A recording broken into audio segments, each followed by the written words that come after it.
জিবরাইল যাও তুমি আমার ফাতেমার নিকট যাও, আমার বন্ধু এবং আমার বন্ধুর সাহাবায়ে কেরামের জন্য আমার ফাতেমার উসিলায় আমি আল্লাহর জান্নাত থেকে খাবার নিয়ে যাও। বলি সুবহানাল্লাহ।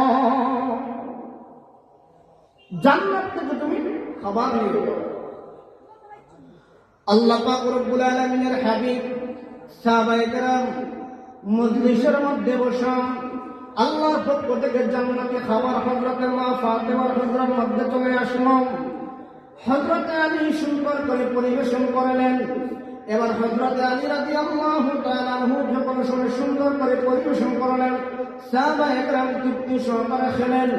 এবার হযরতে আলী হযরতে ফাতেমাকে বলতেছেন, ও ফাতেমা, আমার নবীর প্রত্যেকটি কদমের বিনিময়ে গোলাম আজাদ করে তুলছিলাম জিন্নুরাই।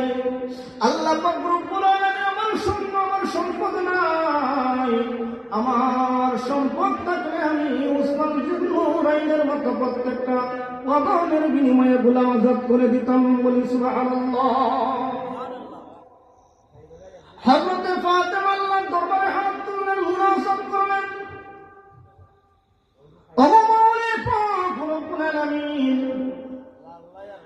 আমার স্বামীর মনের মধ্যে বড় আক্ষেপ, আল্লাহ যদি সম্পদের মালিক বানাইত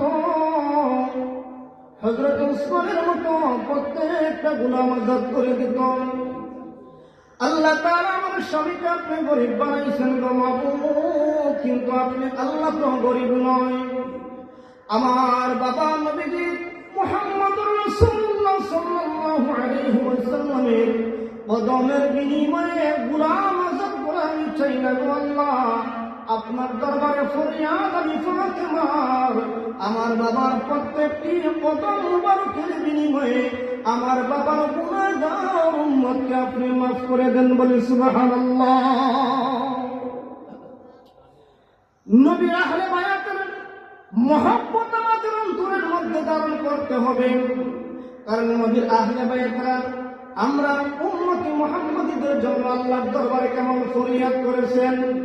আল্লাহ পাক রব্বুল আলামিন জিবরাইল মারফত জানাইয়া দিলেন, ও আমার হাবিব, আপনাকে জানিয়ে দে আমার ফাতেমা আমি আল্লাহর দরবারে মুনাজাত করেছে, দোয়া করেছে, আপনার কদমের বিনিময়ে আমি যেন আপনার গুনাহগার উম্মতকে মাফ করে দেই।